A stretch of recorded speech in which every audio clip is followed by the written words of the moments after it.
અમરેલીના બાબરાના શિવાજી ચોક ખાતે મોટા રામજી મંદિર મુકામે અક્ષત વધામણા કાર્યક્રમ યોજાયો હતો। આ કાર્યક્રમમાં ઉડાન ક્લબના બહેનોએ ખૂબ બહોળી સંખ્યામાં હાજરી આપી હતી। ઢોલ નગારા સાથે પૂજિત અક્ષત વધામણા કરી વાજતે ગાજતે મોટા રામજી મંદિર ખાતે ભગવાન શ્રી રામ પાસે રાખવામાં આવ્યા હતા। ત્યાંથી બહેનો દ્વારા અક્ષતને અલગ અલગ વિસ્તારમાં મોકલવાના સેટ તૈયાર કરવામાં આવ્યા હતા।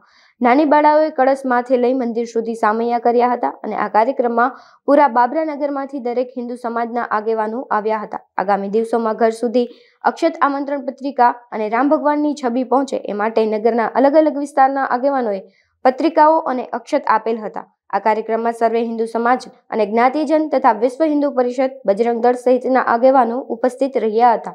જય શ્રી રામ। હું જિજ્ઞાસા સકોરિયા। આપણે અયોધ્યાથી કળશ આવ્યો હતો અને એ શિવાજી ચોકમાં ઉતારી અને ધામધૂમથી વાજતે ગાજતે ઢોલ નગારા સાથે બહેનો અને ભાઈઓ બધાએ મોટા રામજી મંદિર લઈ આવ્યા અને બાપુએ એને વિધિવત ખોલીને અને અમે બધા બહેનોએ અક્ષતની નાની નાની ડબલીઓ ખોલી અને હવે આખા બાબરા સિટીમાં ઘરે ઘરે પહોંચાડવાની છે।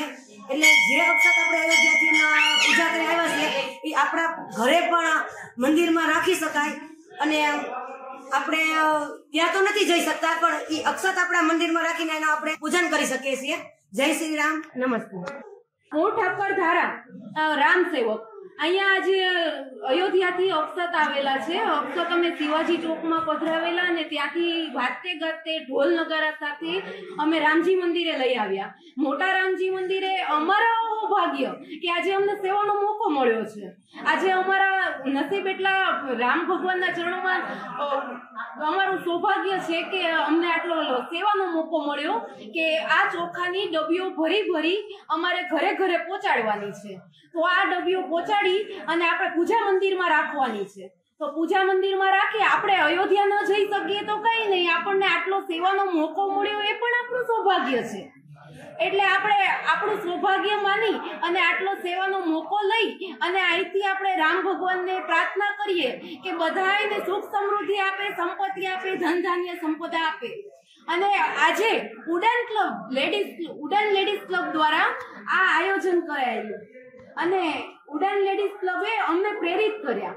નીતાબેન સૂચક, દીપકભાઈ સૂચક અને એ લોકોએ અમને પ્રેરિત કર્યા કે આપણે મોટા રામજી મંદિર જવાનું છે। ઉડાન ક્લબ લેડીઝની સાથે સાથે બજરંગ દળ અને RSS વાળા જેન્ટ્સ પણ અમારી સાથે છે અને એ બધાનો સહકાર અમને મળ્યો છે।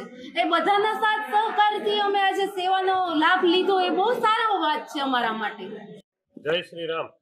આજ રોજ બાબરા ખાતે શિવાજી ચોક ખાતે અયોધ્યાથી જે અક્ષત પૂજનના જે ચોખા આવેલા છે તે માટેનું સ્વાગત કરવામાં આવેલું હતું અને ખૂબ મોટી સંખ્યામાં બહેનોની હાજરી હતી અને બહેનો દ્વારા અને નાની બાળાઓ દ્વારા, દીકરીઓ દ્વારા માથા ઉપર કળશ લઈને અને શિવાજી ચોક ખાતેથી રામજી મંદિર ખાતે કળશ પહોંચાડવામાં આવ્યા હતા અને ત્યારબાદ ત્યાં અક્ષતનું જે વિતરણ કરવાનું છે જે અલગ અલગ વિસ્તારમાં, એ માટે બાબરામાંથી સમગ્ર નગરજનો અને આગેવાનો, યુવાનો આમંત્રિત કરેલ હતા।